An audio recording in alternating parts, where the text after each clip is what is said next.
قال اللہ تعالی فی الکلام المجید بسم اللہ الرحمن الرحیم افلا یتدبرون القرآن ام علی قلوب اقفالها صدق اللہ العظیم رب اشرح لی صدری ویسر لی امری واحلل عقدۃ من لسانی یفقہوا قولی ان اللہ وملائکتہ یصلون علی النبی یا ایہا الذین آمنوا صلوا علیہ وسلموا تسلیما۔ مل کے پڑھیے صلاۃ والسلام علیکہ وعلی آلک واصحابک یا سیدی یا حبیب اللہ، صلاۃ والسلام علیکہ یا سیدی یا رحمۃ للعالمین وعلی آلک واصحابک یا سیدی یا خاتم النبیین۔ نہایت ہی معزز و محترم حاضرین و سامعین، اللہ کی دی ہوئی توفیق سے جمعے کی اس مبارک نشست میں سورہ نمل کی خوبصورت آیات پڑھنے کی سعادت حاصل ہو رہی ہے، اور اللہ کا یہ احسان عظیم ہے کہ اللہ نے اپنے کلام کے ساتھ مجھے اور آپ کو یہ وقت عطا کیا ہے، اور اس پہ میں اللہ کا شکر ادا کرتا ہوں۔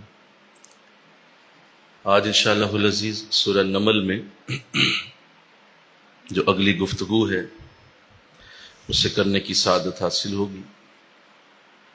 حضرت سلیمان علیہ السلام کے خوبصورت واقعات جو قرآن کی زینت ہیں اور قرآن کے سینے پہ نقش کیے گئے ہیں، آج جس واقعے کو پیش کرنے کی سعادت حاصل ہوگی یہ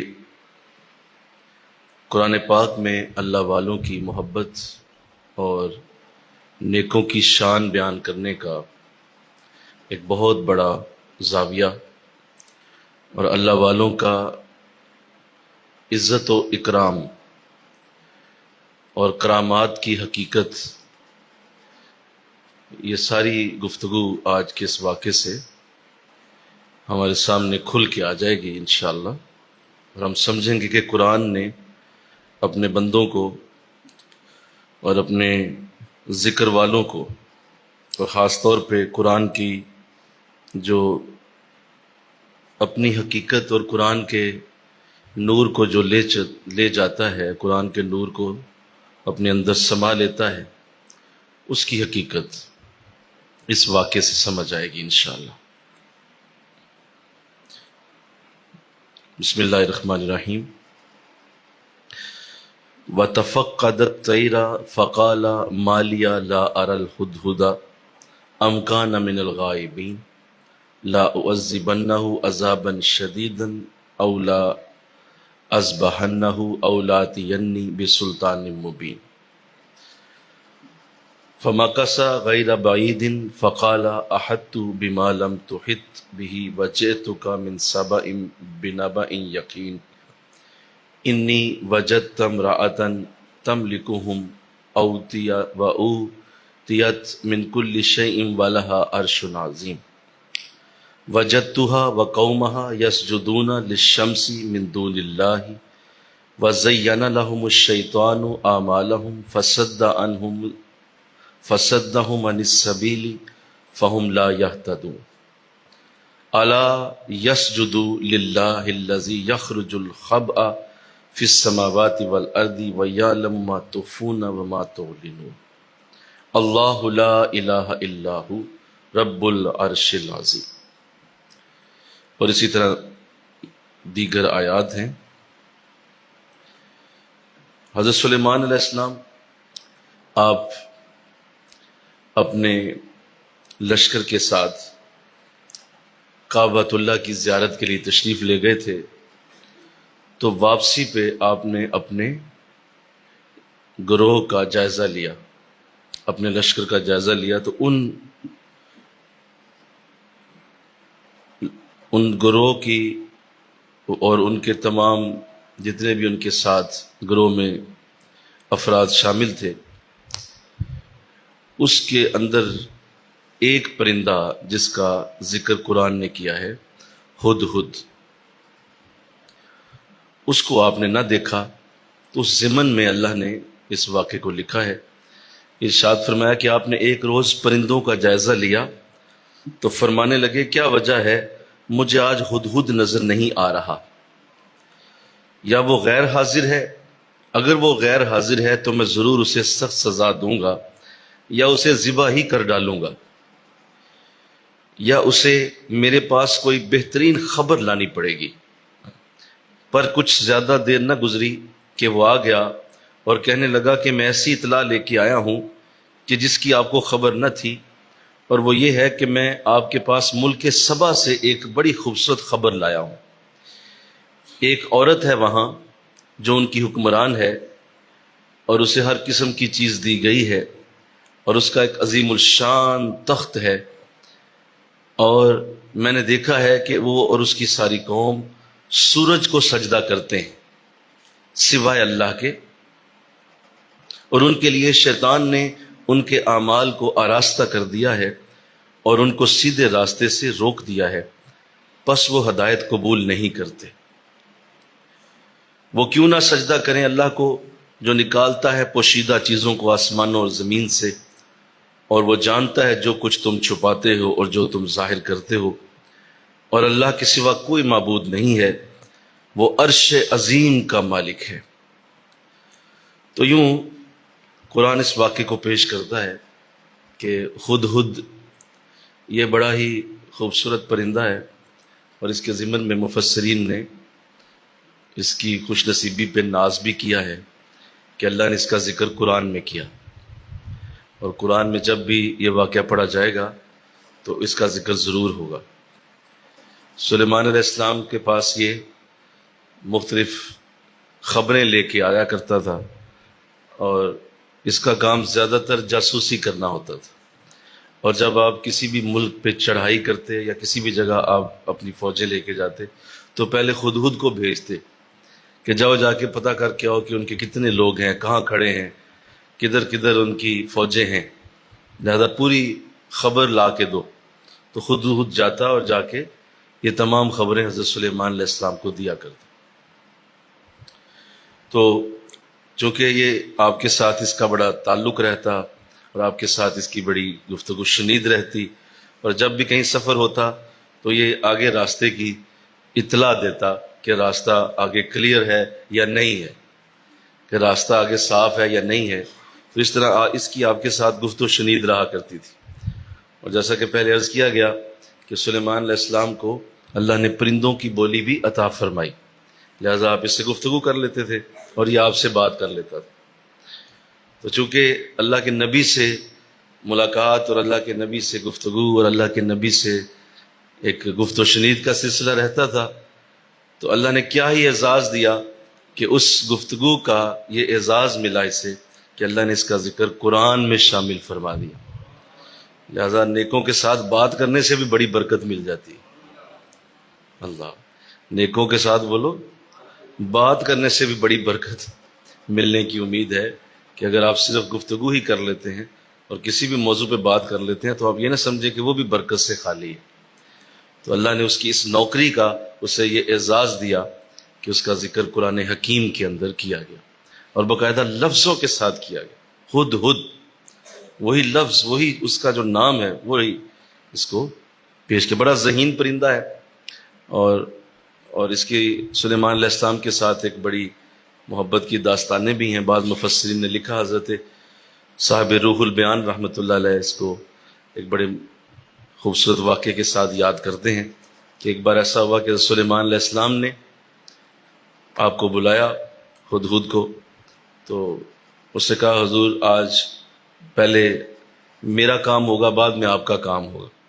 کہا تیرا کیا کام ہے؟ کہا میرا کام یہ ہے کہ میں آج دوپہر کا جو کھانا ہے وہ آپ کی تمام فوج کا وہ میری طرف سے ہوگا۔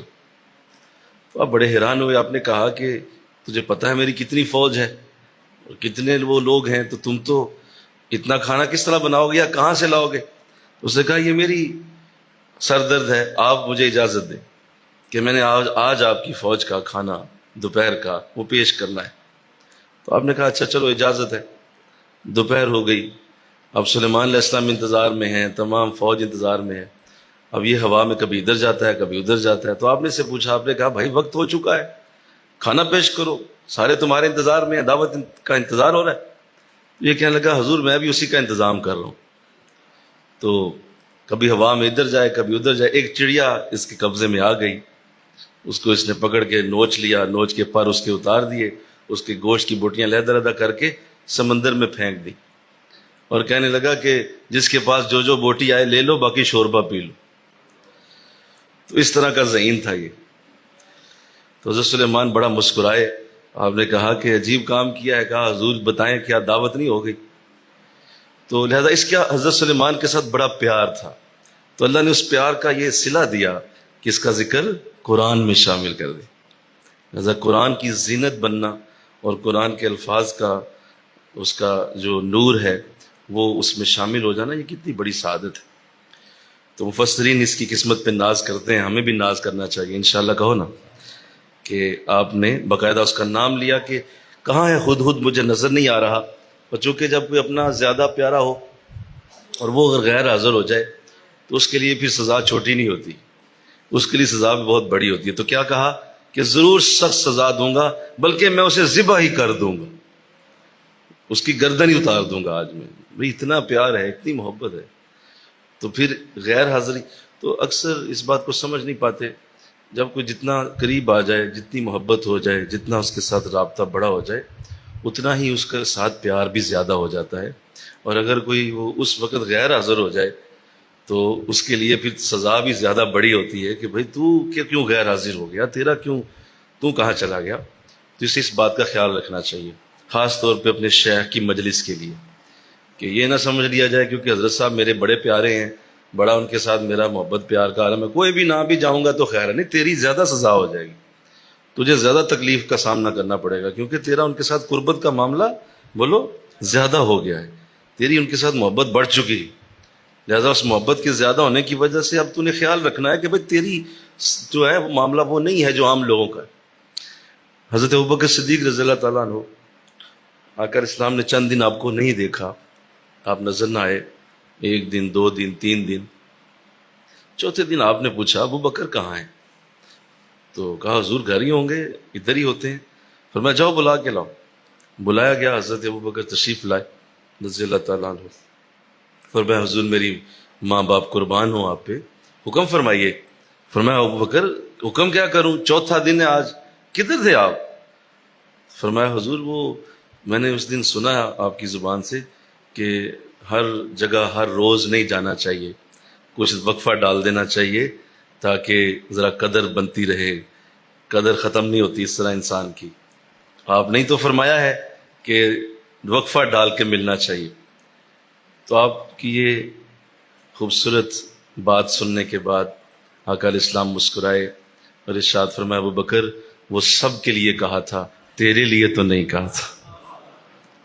وہ باقی سب ہوں ایسے لیکن تو ایسا نہ ہو, تو روز ملا کر. تو لہذا جو زیادہ محبت والے ہوتے ہیں ان کے معاملات بولو اور ہوتے ہیں.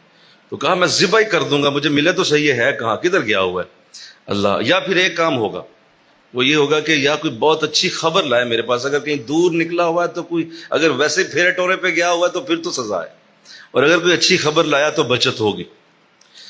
اب قرآن بیان کرتا ہے کہ یہ جب واپس پہنچا تو اس نے پھر بتایا کہ میں ایک ایسی اطلاع لے کے آیا ہوں کہ جو آپ کو پہلے پتہ نہ تھی, اور میں ملک سبا سے آیا ہوں. ملک سبا یہ حضرت سلیمان علیہ السلام کے ملک سے تقریباً 30 دن کی دوری پہ تھا, اور جانے کے 30 دن تھے اور آنے کے بھی 30 دن تھے, یہ بہت دور تھا. تو کہا میں وہاں سے ہو کے آیا ہوں, اور میں نے وہاں ایک ایسی قوم دیکھی ہے جس کی جو حکمرانی ہے وہ ایک عورت کے سپرد ہے, ایک عورت اس کی حکمران ہے, اور اللہ نے اس کو بڑی وہاں عزتیں دی ہوئی ہیں. میں نے دیکھا ہے کہ وہ عورت بڑی اچھی حکمرانی وہاں کر رہی ہے, اور اس کا تخت بھی دیکھ کے آیا ہوں. اور مفسرین نے پھر اس تخت کے بارے میں لکھا کہ وہ 40 ہاتھ چوڑا اور 70 ہاتھ اونچا تھا, اور اس کی 7 منزلیں تھیں, سنگ مرمر کا بنا ہوا, اور اس میں وہ بیٹھ کے اس کے اوپر تو وہ اپنا دربار لگاتی تھی، اپنا تخت استعمال کرتی تھی، اس پہ بیٹھتی تھی. تو اسے کہا میں نے وہ بھی دیکھا ہے، لیکن ایک چیز جو میں نے دیکھی ہے وہ یہ ہے کہ یہ سارے لوگ سورج کی پوجا کرتے ہیں، یہ اللہ کی پوجا نہیں کرتے، یہ اللہ کے فرما بردار نہیں ہیں، اور یہ سارے سورج کے پجاری ہیں، سورج کو سجدہ کرتے ہیں. تو حضرت سلیمان علیہ السلام نے جب یہ سنا تو آپ نے ارشاد فرمایا کہ ایسے نہیں، قالا سننظر اصدقت ام کنت من الکاذبین، ہم ایسے نہیں کریں گے، ہم بلکہ تیری تصدیق کریں گے. پہلے یہ جو تو خبر لایا ہے چونکہ دور سے آیا ہے، زیادہ ابھی تو چھوڑتا ہوں لیکن اس کی تصدیق ہوگی. اذهب بکتابی ھذا فألق الیہم ثم تول عنہم فانظر ماذا یرجعون. فرمایا ٹھیک ہے، پھر میرا یہ مکتوب لے جا. آپ نے ایک خط لکھا اور اس خط میں آپ نے لکھا کہ اے ملکہ، میں تجھے اللہ کی طرف دعوت دیتا ہوں، اس کے سوا اب تیرے پاس کوئی راستہ نہیں ہے، یا تو اللہ کی طرف اپنا ایمان قبول کر لے، اللہ پہ ایمان لے آ اور مجھے نبی تسلیم کر، یا پھر تباہی اور بربادی کے لیے تیار ہو جا. یہ لکھ کے آپ نے وہ خط خود کے حوالے کر دیا اور کہا جاؤ جا کے دے کے آؤ اور اس کا جواب لاؤ. اب یہ نکلا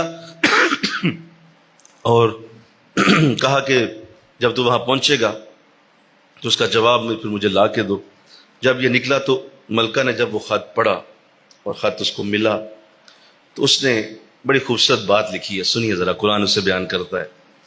اس نے ارشاد فرمایا الکیا الی کتاب کریم، اس نے اپنے لوگوں کو بلا کے کہا مجھے ایک بڑا ہی عزت والا خط ملا ہے. بولو کیا کہا؟ مجھے ایک بڑا عزت والا خط ملا ہے. یعنی اس نے جب حضرت سلیمان کا نام پڑھا اور ساتھ یہ پڑھا کہ یہ رسول ہیں، نبی ہیں، ابھی ملی نہیں ہے لیکن پہلے ہی کہہ دیا کہ یہ عزت والا خط ہے، تو اللہ نے اسے عزتیں بھی آگے عطا فرمائی. ہم آگے پڑھیں گے. ایک خط حضور اسلام نے خسرو پرویز کو بھی بھیجا تھا اور اس کو کہا تھا کہ تو مجھ پہ ایمان لیا، تو اس بدبخت نے آپ کے خط کے ٹکڑے کر دیے، اس نے خط کو پھاڑ دیا. تو حضور اسلام کو جب علم ہوا کہ اس نے میرے خط کو پھاڑ دیا ہے تو آپ نے ارشاد فرمایا کہ اللہ اس کی سلطنت کے بھی ٹکڑے کر دے گا، یہ بچ نہیں پائے گا. تو ایسے ہی ہوا کہ وہ بدبخت جو ہے وہ قتل ہو گیا اور اس کی سلطنت کے بھی ٹکڑے ہو گئے. تو ایک خط وہ بھی تھا، ایک خط یہ حضرت سلیمان کا بھی ہے، لیکن جب اس خط کو اس نے پکڑا ہے تو ساتھ ہی کہا ہے کہ مجھے بڑا عزت والا خط ملا ہے، بڑا خوبصورت خط آیا ہے. انہو من سلیمان، یہ سلیمان کی طرف سے. وَإِنَّهُ بِسْمِ اللَّهِ الرَّحْمَنِ الرَّحِيمِ، اور اس کا آغاز بڑے پیارے الفاظ سے ہو رہا ہے. اپنے لوگوں کو بتا رہی ہے، مل کے کہو نا سبحان اللہ، اپنے لوگوں کو بتا رہی ہے کہ اس کا آغاز بڑے پیارے الفاظ سے ہو رہا ہے کہ اللہ کے نام سے شروع کرتا ہوں جو بڑا رحمان اور رحیم ہے. اس کا مطلب یہ بسم اللہ آج سے نہیں پڑھی جا رہی، بولو، یہ ہمیشہ سے ہے. اور یہ اسی لیے بسم اللہ الرحمن الرحیم جو ہے اس کو بزرگوں نے اسم اعظم کہا. یہ اسم اعظم ہے. اسم اعظم مطلب اس سے ہر عقدہ کھلتا ہے، اس سے ہر بند دروازہ کھلتا ہے، اس سے ہر بند قسمت کی جو یہ چابی ہے وہ بسم اللہ الرحمن الرحیم ہے. جیسا بزرگوں نے فرمایا کہ کبھی بھی کسی کام کو جو بسم اللہ کے بغیر شروع ہو اللہ اس میں برکت نہیں ڈالتا، اور جس میں بسم اللہ پڑھ دی جائے اللہ اس کام میں برکت ڈال دیتا ہے، اور وہ کام ضرور پایا تکمیل تک پہنچتا ہے جس کا آغاز بسم اللہ سے ہو جائے. تو کہا یہ مجھے الفاظ بڑے اچھے لگے ہیں، بسم اللہ الرحمن الرحیم. اللہ تعالو علیہ و اتونی مسلمین. یہ بسم اللہ الرحمن الرحیم جو ہے یہ قرآن پاک میں ایک سورہ مبارکہ ہے، سورہ توبہ، کہ جس کا آغاز بسم اللہ سے نہیں ہے. باقی ہر سورت کا آغاز بولیے بسم اللہ الرحمن الرحیم سے ہوتا ہے، لیکن صرف سورہ توبہ میں بسم اللہ نہیں لکھی ہوئی. تو اللہ نے اس کی کمی یہاں سے پوری کر دی. تو یوں 113 بار بسم اللہ تھی اور قرآن کی 114 صورتیں تھیں، لیکن قرآن کے اس صورت میں بسم اللہ ڈال کے، اس آیت میں ڈال کے اللہ نے 114 بار بسم اللہ پوری فرما دی اور یوں مکمل ہو گئی. اللہ تعالی علیہ و اتونی مسلمین، جو رحمان اور رحیم ہے اور میرے مقابلہ میں جو ہے وہ انہوں نے یہ بھیجا ہے. قالت یا ایھا الملأ، اے میرے فرما بردارو، افتونی فی امری، مجھے مشورہ دو. اب وہ سلیمان کا خط پڑھ کے اپنے وزیروں کو بٹھا کے مشورہ کر رہی ہے اور ان سے پوچھتی ہے کہ میں کیا کروں، تمہارا مشورہ کیا ہے. مجھے کیا کرنا چاہیے. یہ ایک سمجھدار شخص کی علامت کہ وہ خود بادشاہ بھی ہے، بولو، پھر بھی وہ مشورہ لیتا ہے. اور مشورے کرنا، یا کر اسلام نے ارشاد فرمایا ضرور اپنے کاموں میں مشورے کیا کرو، تمہیں کبھی بھی ذلت کا سامنا نہیں کرنا پڑے گا. اور جب آپ کسی شخص کے بارے میں سنتے کہ یہ ذلیل ہو گیا ہے تو آپ ضرور یہ فرماتے کہ لگتا ہے کہ اس نے کسی سے مشورہ نہیں کیا تھا. تو مشورے کرنے سے انسان ذلت سے بچتا ہے، بولو نا. اللہ اسے ذلیل ہونے سے بچا لیتا ہے. لوگ اس کو اچھا مشورہ دے دیتے ہیں، لہذا وہ سیدھے راستے پہ چل پڑتا ہے. اور جو مشورے ہی نہیں کرتا وہ کہتا ہے میں ہی کل ہوں، میں ہی کل ہوں، مجھے کسی کی ضرورت ہی نہیں ہے. تو ایسا نہ کیا جائے. ضرور ایسا کرنا چاہیے. باپ کو چاہیے کہ اپنے گھر میں بیٹھے تو اپنے تمام بچوں کو بٹھا کے مشورہ کرے، اپنی بیوی سے مشورہ کرے. بڑے بھائی کو چاہیے چھوٹے بھائی سے مشورہ کرے، پوچھ لے بھائی یہ کام کیسے کرنا، حالانکہ پتہ بھی ہے میں کر سکتا ہوں، لیکن پھر بھی ذرا بتاؤ نا تمہارا اس میں کیا خیال ہے. میرے آقا اسلام بھی تو یوں ہی کیا کرتے تھے کہ آپ جب بھی کوئی بھی بڑا کام ہوتا تو ضرور صحابہ کو بٹھا کے مشورہ کرتے اور پوچھتے کہ بھائی تمہارا، عثمان تم بتاؤ، عمر تم بتاؤ، ابو بکر تمہارا کیا خیال ہے، آپ کا کیا. سب جانتے تھے کہ قطعی فیصلہ حضور کا ہی ہونا ہے، آخری بات بولیے حضور کی ہونی ہے، لیکن پھر بھی آپ مشورہ کرتے اور مشورہ کرنے کو پسند کرتے. تو اس نے بھی یہی کیا. اس نے کہا مجھے مشورہ دو کیا کروں. ما کنت قاطعۃ امرا حتی تشہدون، میں کوئی حتمی فیصلہ نہیں کرتی جب تک تم موجود ہو. تم اگر موجود ہو تو مشورہ دو، کوئی حتمی فیصلہ میرا نہیں. قالوا نحن اولو القوہ، وہ سارے کہنے لگے ہمارے پاس بڑی قوت ہے اور ہم بڑے سخت جنگجو ہیں. فیصلہ آپ کے اختیار میں ہے، غور کر لیں آپ کیا حکم دینا چاہتی ہیں. انہوں نے کہا جی ہم تیار ہیں، اگر آپ جنگ لڑنا چاہتی ہیں ہمارے پاس جنگجو موجود، بہت بڑی ہمارے پاس فوج، اور ہم بہترین طاقتور لوگ ہیں. اور وزراء نے جب یہ کہہ دیا کہ ہماری طرف سے آپ کو کھلی اجازت ہے، آپ حکم دیں ہم جنگ پہ چلے جائیں گے. اب اس نے دیکھو کیسا جملہ بولا ہے، قالت ان الملوک اذا دخلوا قرية افسدوها. تمہیں پتہ ہے کہ جب کوئی بادشاہ کسی ملک میں داخل ہوتا ہے تو وہاں کتنا فساد ہوتا ہے اور وہ بستی کیسے برباد کر دی جاتی ہے اور وہاں کس طرح شہریوں کو ذلیل کر دیا جاتا ہے. کہا تم چاہ رہے ہو کہ جنگ ہو، تو تمہیں پتہ ہے جنگوں میں پھر سوائے ذلت اور تباہی کی اور کچھ نہیں ہوتا. شہر کے شہر برباد ہو جاتے ہیں، لوگ اپنی جائیدادوں سے، اپنے بچوں سے، اپنی زندگیوں سے محروم ہو جاتے ہیں. تو سمجھدار عورت تھی، بولو نا کیسی تھی جی، سمجھدار. اسے پتہ تھا کیا ہوگا، اگر جنگ لڑنی ہے تو اس کا تو نقصان بہت زیادہ ہے، شہری ذلیل ہو جاتے ہیں، یہی ان کا دستور ہے. اس لیے جنگ کرنا دانش مندی نہیں ہے.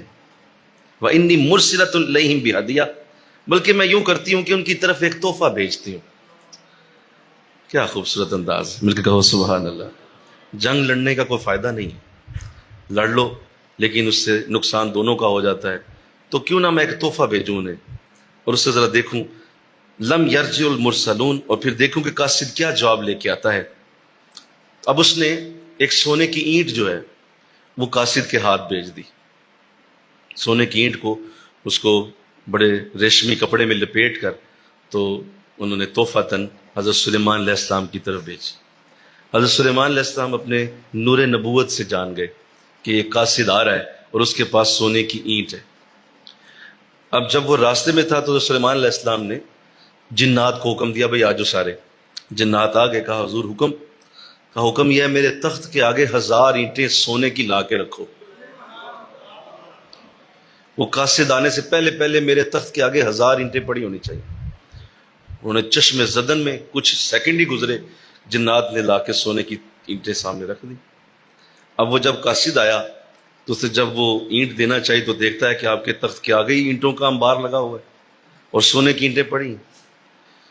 تو وہ بڑا شرمندہ ہوا کہ اب میں ایک اینٹ کیسے دوں، یہاں تو پہلے ہی سونے کی اینٹیں پڑی، یہاں ہزاروں پڑی. اللہ. تو حضرت سلیمان علیہ السلام نے ارشاد فرمایا کہ تم سمجھتے ہو کہ میں ایک سونے کی اینٹ سے مان جاؤں گا؟ تمہارا کیا خیال ہے کہ نبی کو اس کی ضرورت ہوتی ہے؟ اور یا ہم جو یہ تمہیں نیکی کا پیغام دے رہے ہیں کہ ہم اس لیے دے رہے ہیں کہ تمہارا سونا ہم لے کے تو ہم چپ ہو جائیں گے کیا؟ تو لہٰذا یہ مفسرین کا بڑا خوبصورت پھر ایک جملہ ہے یہاں کہ اللہ والوں کو نہ کبھی اس کی پہلے پرواہ تھی نہ آج پرواہ ہے. یہ کبھی بھی اس سے مبرہ ہوتے ہیں، ان کو آپ اس طرح کی چیزیں دے کے خوش نہیں کر سکتے. اور آپ سمجھتے ہیں کہ کوئی پیر صاحب جو ہیں وہ آپ اسے 1000 روپے نذرانہ دے دیں اور کہیں کہ پیر صاحب آپ کی نمازیں معاف کروا دیں، تو ایسا نہیں ہونا. ایسا کبھی نہیں ہونا. اگر وہ کامل اللہ والا ہے نا تو تجھے لتاڑ کے رکھ دے گا. جہاں تو غلطی کرے گا نا تیری شدید تعدیب کرے گا اور تجھے شدید ڈانٹے گا کہ یہاں تو غلط ہے. یہ نہیں کہ کوئی امیر آدمی ہے اور وہ آ کے حضرت صاحب کو بیٹھ کے تو جیب میں ڈال گیا ہے تو حضرت صاحب خاموش ہو گئے نہیں جا تو جو مرضی کر. تو ایسا نہیں ہوتا. اللہ والے ایسے بولو نہیں ہوتے، نہ ہوتے نہ کرتے ہیں.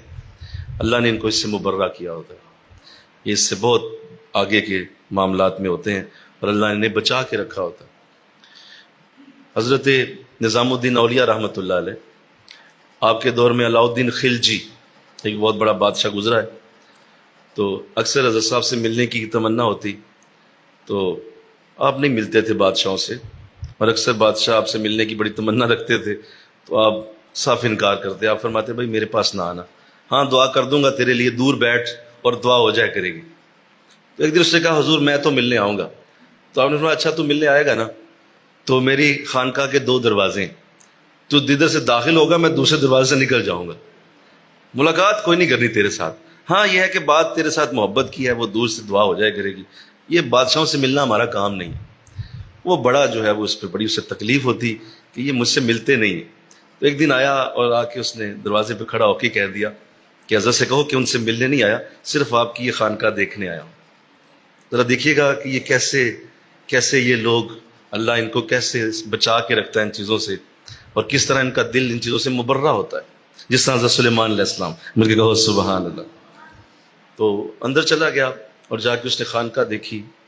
خانقاہ بہت بڑی تھی اور اس میں مریدین تھے، لوگ قرآن پڑھ رہے تھے، کوئی حدیث پڑھ رہا ہے، کوئی قرآن پڑھ رہا ہے. تو چلتے چلتے وہ استبل میں چلا گیا جہاں گھوڑے بندھے ہوئے تھے. کیا دیکھتا ہے کہ گھوڑوں کی جو گلے کے اندر جو رسیاں ہیں اور جو گلے میں زنجیریں ہیں وہ سونے کی ہیں. بڑا حیران ہوا کہ عجیب بات ہے کہ یہ بادشاہوں کے پاس ہوتے ہیں ایسے سونے، تو یہ فقیر ہیں اور ان کے گھوڑوں کے جو گلے میں رسیاں اور زنجیریں ہیں وہ سونے کی ہیں. تو حیران ہوا.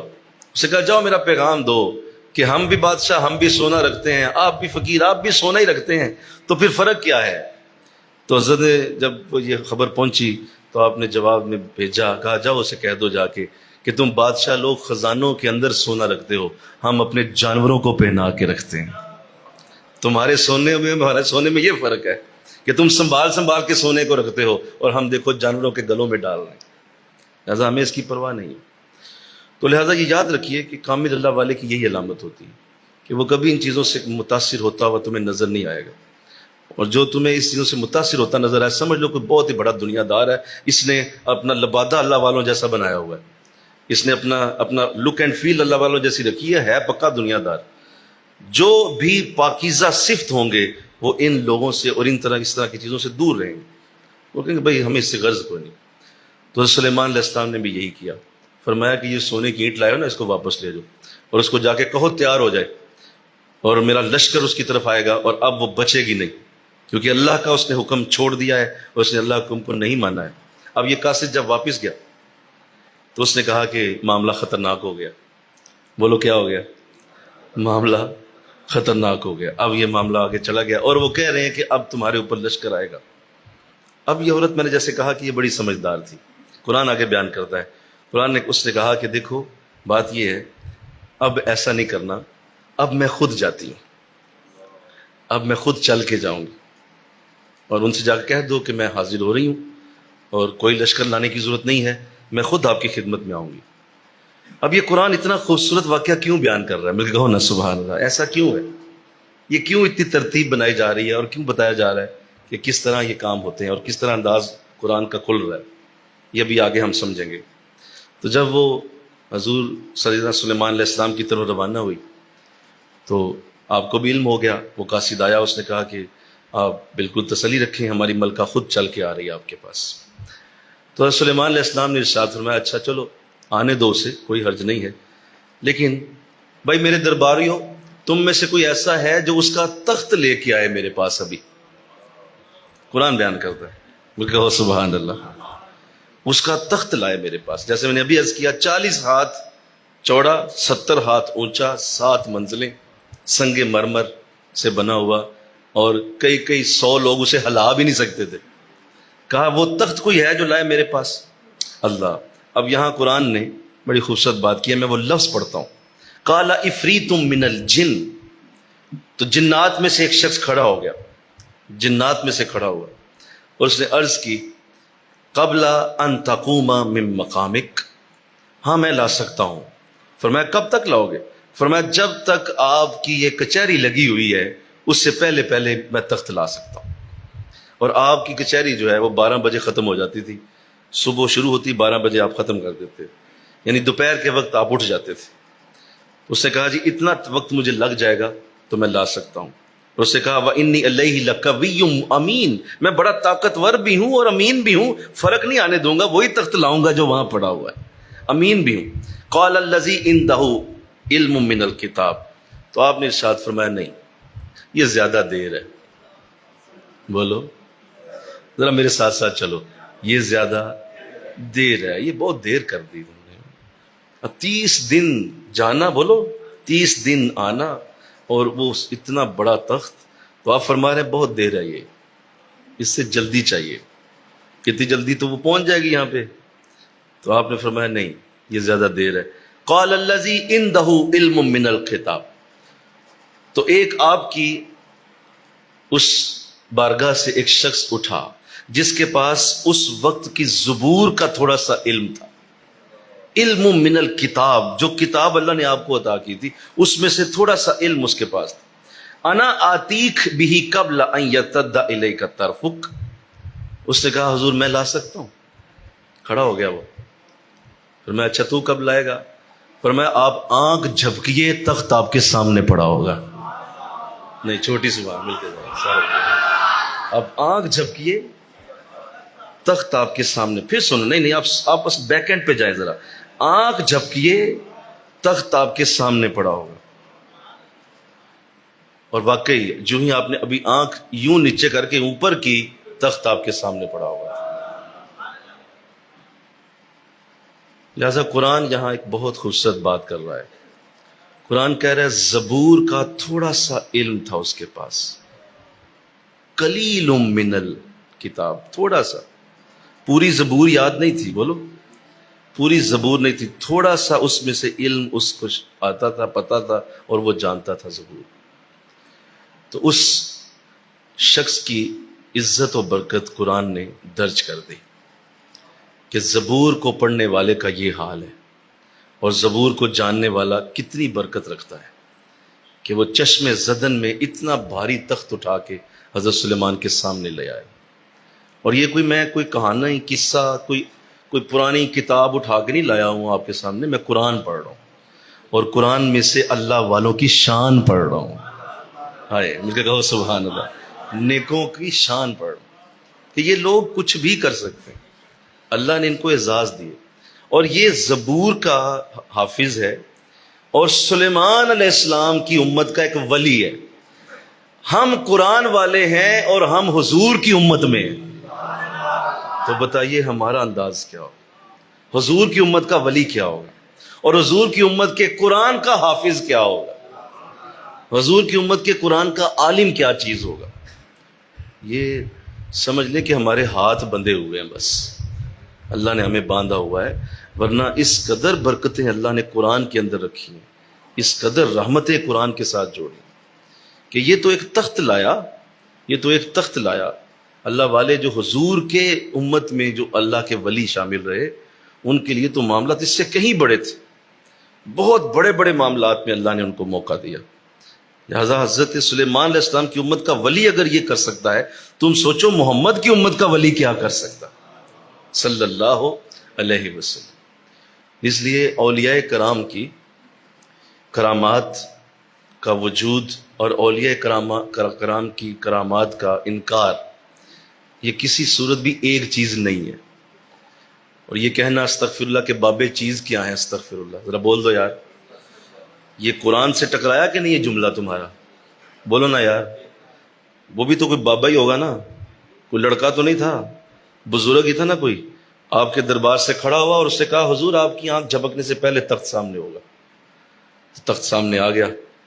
تو قرآن بیان کر کے یہ اصل میں ہمیں ایک بہت بڑی حقیقت سے پردہ اٹھا رہا ہے کہ کبھی بھی اللہ والوں کی کسی بھی بات کا انکار اور اس طرح کا انداز بیان کرنا کہ اپنی عقل سے سوچنا. اب کوئی اپنی عقل سے یہاں جو 1000 گھوڑے دوڑائے اور کوئی بیٹھے اور کہے کہ جی میں تو مانتا ہی نہیں کہ ایسا ہوا تھا.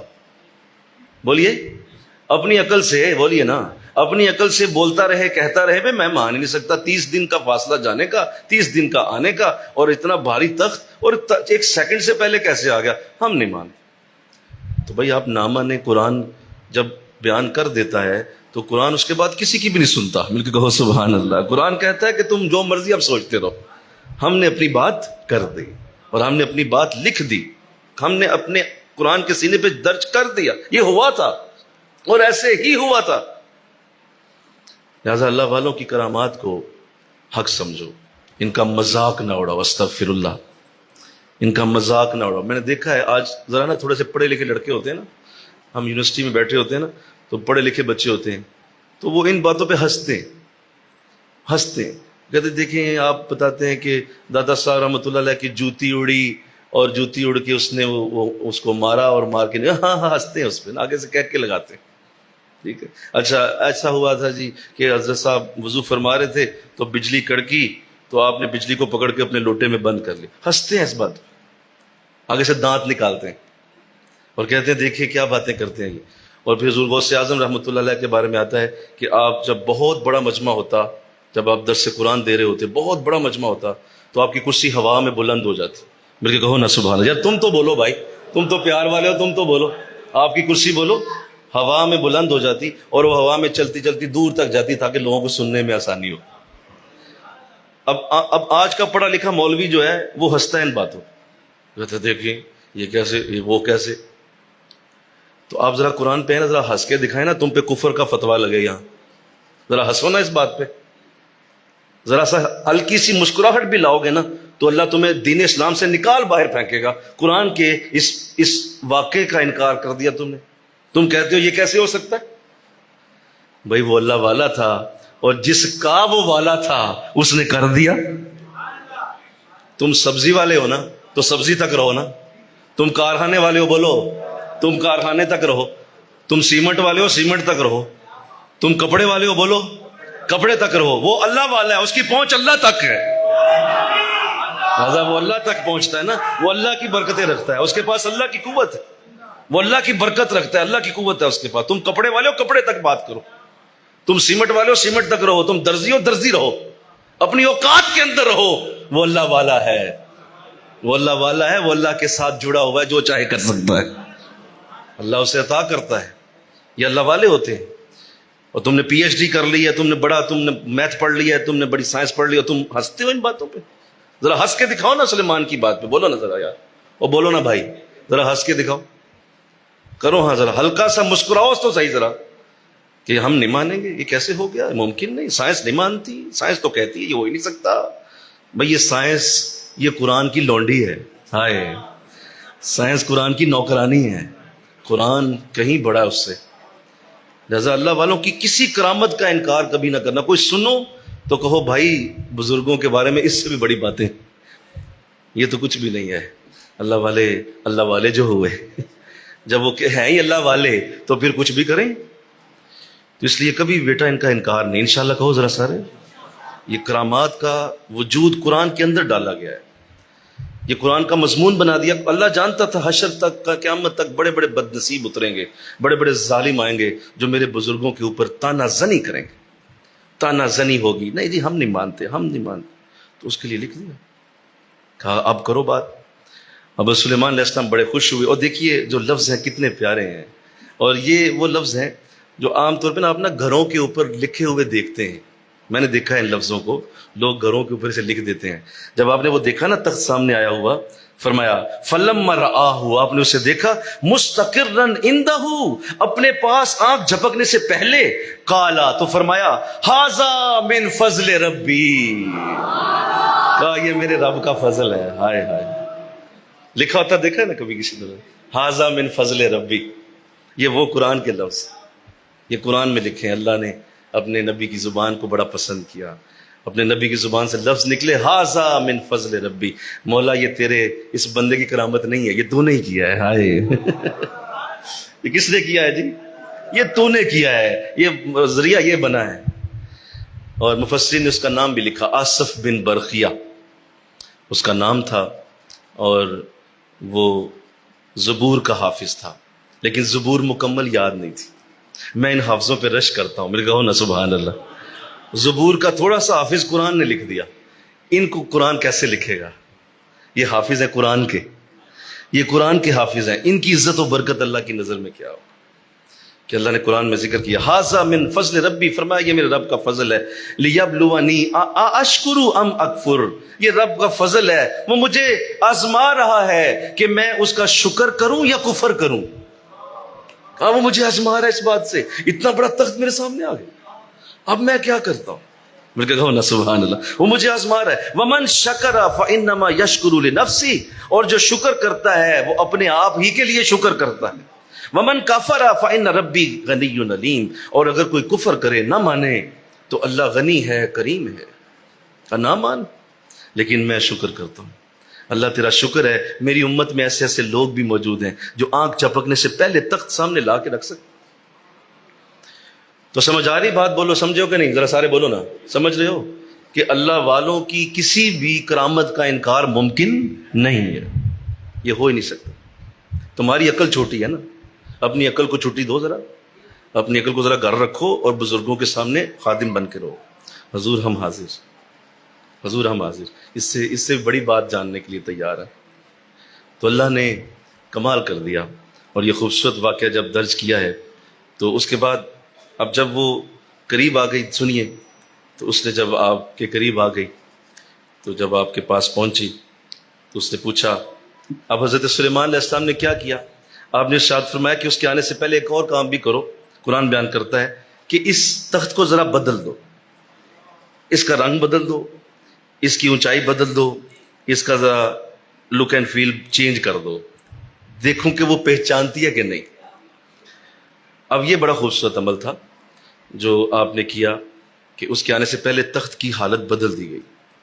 اب جو وہ آئی نا تو قرآن بیان کرتا ہے کہ اس نے جب آئی تو وہ تخت جو ہی دیکھا تو سلیمان علیہ السلام نے پوچھا دیکھو یہ کیا ہے، کیا یہ تمہیں پتہ ہے یہ کیا ہے؟ تو آپ نے فرمایا، جب یہ کہا نا کہ یہ کیا ہے تو کہنے لگے حضور یہ وہی ہے جس کو آپ نے ابھی منگوایا ہے، جس کو آپ نے ابھی منگوایا۔ آپ سمجھ گئے کہ یہ تو وہاں پڑا ہوا تھا۔ میں کہوں نا سبحان اللہ، یہ تو وہاں پڑا ہوا تھا، یہ یہاں کیسے؟ اور اپنا تخت پہچان گئی۔ لہذا کہا جاتا ہے کہ عورت کی پہچاننے کی صلاحیت کو چیلنج نہ کرو۔ یہ دور ایک مرد کھڑا ہو نا، بہت دور، اس کی ہلکی سی آنکھ کے اندر اگر گندگی آ جائے عورت کے لیے تو عورت کو پتہ چل جاتا ہے کہ یہ مجھے غلط نظر سے دیکھ رہا ہے، حالانکہ وہ بہت دور کھڑا ہے۔ اتنی پہچان دی ہوئی ہے اللہ نے سے۔ تو حضرت سلیمان بڑا مسکرائے کہ یہ پہچان گئی ہے میرا ہی تخت ہے۔ تو کہا اچھا چلے ہو گیا۔ اب قرآن آگے بیان کرتا ہے، آپ نے فرمایا ٹھیک ہے آپ میرے محل میں آ جائیں۔ محل کے اندر جانے لگی نا تو سلیمان علیہ السلام نے آگے حکم دیا ہوا تھا کہ میرے فرش کو ذرا بدل دو۔ فرش کے نیچے پانی ہے، اس کے نیچے مچھلیاں ہیں، اور اوپر شیشے کا ایک خوبصورت تہ بچھا دی گئی۔ یعنی وہ اتنا شفاف شیشہ تھا کہ یہ یقین ہی نہیں آ رہا تھا کہ نیچے پانی نہیں ہے، پانی موجود لگتا تھا اور اندر مچھلیاں بھی تیر رہی ہیں، تو اوپر جو ہے شیشہ تھا۔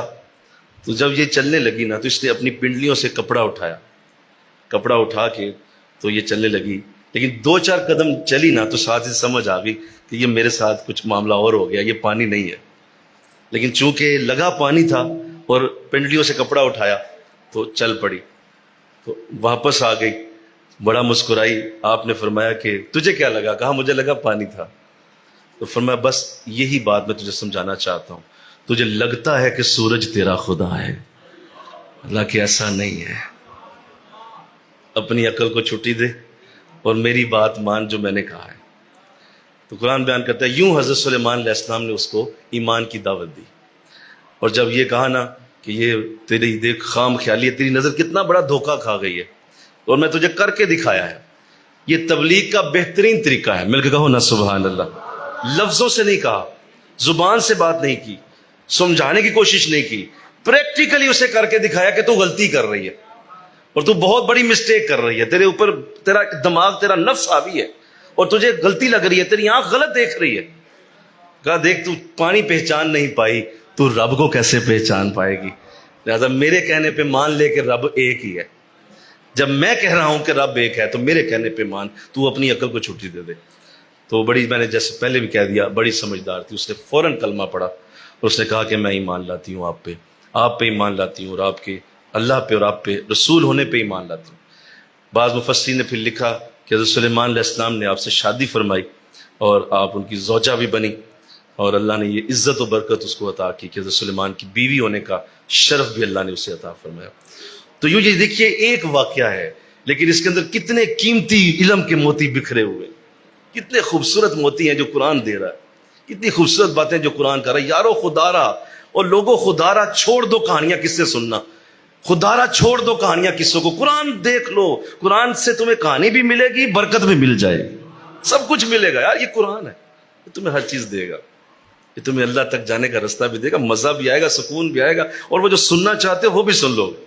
سب کچھ اس میں موجود ہے. لیکن افسوس، صد افسوس، آج ہمیں مائیوں پہ لگا دیا ظالموں نے، اور اونچی اونچی ہیکے لگا لگا کے مائیں سناتے رہتے ہیں ہمیں، اور مائیں سنا سنا کے ہماری قوم کو ذلیل و خوار کر کے رکھ دیا. ان ظالموں نے بڑا ظلم کیا ہے جس نے قرآن ہم سے دور کر دیا. اس مسند، اس ممبر و محراب کا کام قرآن سنانا تھا، ہمیں مائیوں پہ لگا دیا اور یہ سنانے پہ لگا دیا جی میلاد جائز ہے کہ نہیں ہے. ہمیں اس پہ لگا دیا گیا حضور نور ہے کہ بشر ہے. کس طرف لگا دیا قوم کو. خدارا کبھی یہ بھی ہمیں سناؤ. مل کے کہو نا سبحان اللہ، کوئی ہمیں یہ بھی سنائے قرآن کیا کہہ رہا ہے. قرآن کی بات تو سناؤ ہمیں یار. کوئی یہ قصہ بھی ہمیں سنا دے جو قرآن ہمیں بیان کرے. آج افسوس یہ ہے، آج یہ دکھ ہے، ہماری قوم کا حشر ہو گیا. ان بچوں کو ہم کیا دیں گے؟